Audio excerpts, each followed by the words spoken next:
Romanos 6, 14, reflexão. As a long and may been. Olá, faremos uma reflexão sobre o Evangelho da Carta aos Romanos, capítulo 6, versículo 14, que diz: Porque o pecado não terá domínio sobre vós, pois não estáis debaixo da lei, e sim da graça. Quando o seguidor do Messias Jesus lê este versículo, infelizmente chega a uma conclusão errada, qual seja, a de que Jesus aboliu a lei, pois estamos debaixo da graça, então não há mais lei. Na verdade, Jesus pregou o reino de Deus, o qual está fundamentada na lei do reino de Deus e não na lei de Moisés, constituída de 3 regras: a regra moral, regra da graça e a regra da fé no Messias Jesus. Algumas palavras ou expressões na Bíblia vêm escritas de maneira contraída, de modo que deve o leitor, por inferência, a entender ela por extenso, principalmente porque os escritores do Novo Testamento eram especialistas na cultura judaica. Quando um grupo de pessoas entende bem um assunto, tende a usar expressões abreviadas. E ao longo do tempo, isso meio que se tornou um problema de interpretação bíblica para gentios de tempos mais modernos. Por exemplo, na Bíblia existe a expressão livro da vida, e em outra parte vem a expressão livro da vida do Cordeiro. Então, toda vez que eu leio a expressão livro da vida, na minha mente faço a extensão, ou seja, livro da vida do Cordeiro, no tocante à palavra lei, muito usada de maneira contraída pelo apóstolo Paulo em suas cartas, devemos fazer o mesmo raciocínio. É preciso distinguir o texto dentro do contexto do capítulo. É preciso distinguir a lei de Moisés da lei do reino de Deus. É preciso distinguir a lei moral da lei cerimonial religiosa praticada pelo sacerdócio levita, que é a lei da graça, e distinguir a lei da graça pelo sacerdócio levita da lei da graça pelo sacerdócio de Melquisedeque. Esta última não requer mais a prática dos rituais cerimoniais contidas na lei, tais como circuncisão, observância de dias de festas, matança de animais e outras contidas no livro de Levíticos. Bem como é preciso entender que a fé no Messias é uma lei dada desde Gênesis, quando Deus julgou a mulher a respeito da semente da mulher. Portanto, todos os judeus aguardavam um ungido de Deus à semelhança de Davi. A regra moral é a que nos acusa, pois é o caráter de Deus.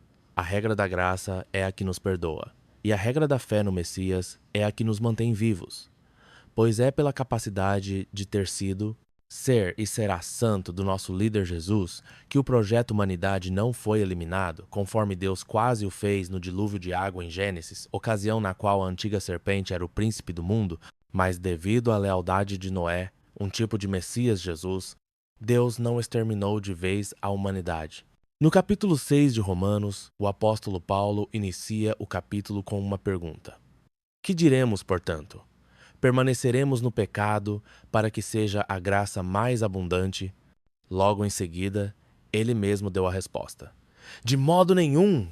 Como viveremos ainda no pecado, nós o que para ele morremos? Ou seja, não é por causa do perdão vindo da lei da graça pelo sacerdócio de Melquisedeque que nós, os cristãos, a recebemos como beneficiários do sacrifício substitutivo do Cordeiro de Deus, Jesus na cruz, que está tudo liberado. Não mesmo. Da mesma forma que ocorria desde Adão, depois no judaísmo passando por Moisés, assim é hoje e será sempre. Ou seja, Deus nos deu a instrução da lei moral, que são os 10 mandamentos, a qual devemos obedecer e cuja penalidade da desobediência foi, é e será a morte literal, conforme vemos em Romanos capítulo 6, versículo 23. Porque o salário do pecado é a morte, mas o dom gratuito de Deus é a vida eterna em Cristo Jesus, nosso Senhor. Note o ouvinte que em Romanos, capítulo 6, versículo 3, é dito: Ou porventura ignorais que todos nós que fomos batizados em Cristo Jesus, fomos batizados na sua morte? A morte de Jesus na cruz, bem como a dos animais oferecidos aos sacerdotes, não foram mortes espirituais, simbólicas, foram mortes literais. A palavra alma significa 2 coisas: vida ou consciência. Então, quando a pessoa morre, ou seja, quando o fôlego de vida de Deus volta para ele, a sua vida é apagada e, obviamente, a sua mente, ou seja, suas memórias, seu jeito de ser, etc., também deixa de existir.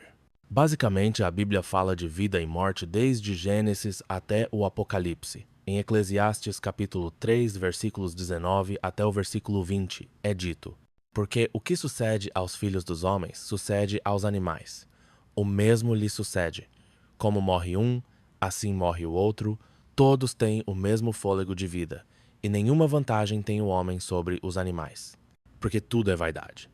Todos vão para o mesmo lugar. Todos procedem do pó e ao pó tornarão.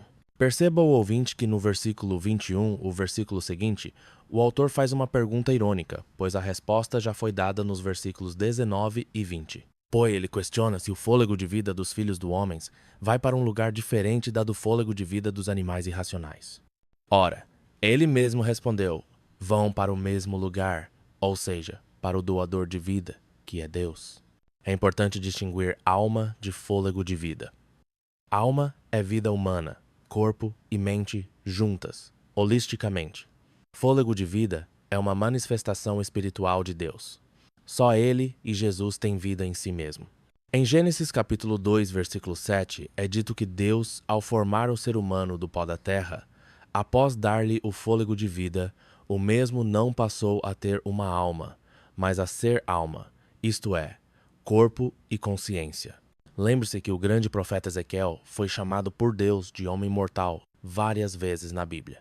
Versão King James é dito em Ezequiel, capítulo 29, versículo 18. Ó querido homem mortal, filho do homem, escuta bem, e tal. Antes de afirmar que não estamos debaixo da lei, mas sim da graça, o apóstolo Paulo, no versículo 12, disse que não reine, portanto, o pecado em vosso corpo mortal, de maneira que obedeçais às suas paixões. Em outras palavras, o pecado, ou seja, a violação da lei moral, só reina em uma pessoa se ela for praticante, isto é, se ela quiser fazer, logo, deve o cristão negar aos impulsos da carne e obedecer à lei moral do reino de Deus, se não o fizer, conforme 1 João capítulo 2, versículo 1, que diz: meus filhinhos, estas coisas vos escrevo para que não pequeis. E se alguém pecar, temos um advogado para com o Pai, Jesus Cristo, o justo. Certamente que quando o cristão peca, ao arrepender-se, Jesus, na função de sumo sacerdote, único mediador entre Deus e a humanidade, roga pelo cristão, apresentando ao Pai as feridas de seu sacrifício mortal na cruz, e o Pai concede o perdão. Contudo, o apóstolo em Gálatas capítulo 6, versículos 7 e 8, Paulo diz: não vos enganeis, de Deus não se zomba, pois aquilo que o homem semear, isso também ceifará. Porque o que semeia para a sua própria carne da carne colherá a corrupção, mas o que semeia para o espírito do espírito colherá vida eterna. A palavra corrupção significa a morte através da deterioração do corpo, e a vida eterna virá através da ressurreição dos justos. Já os ímpios serão ressuscitados após o período de 1000 anos depois da segunda vinda do Messias Jesus.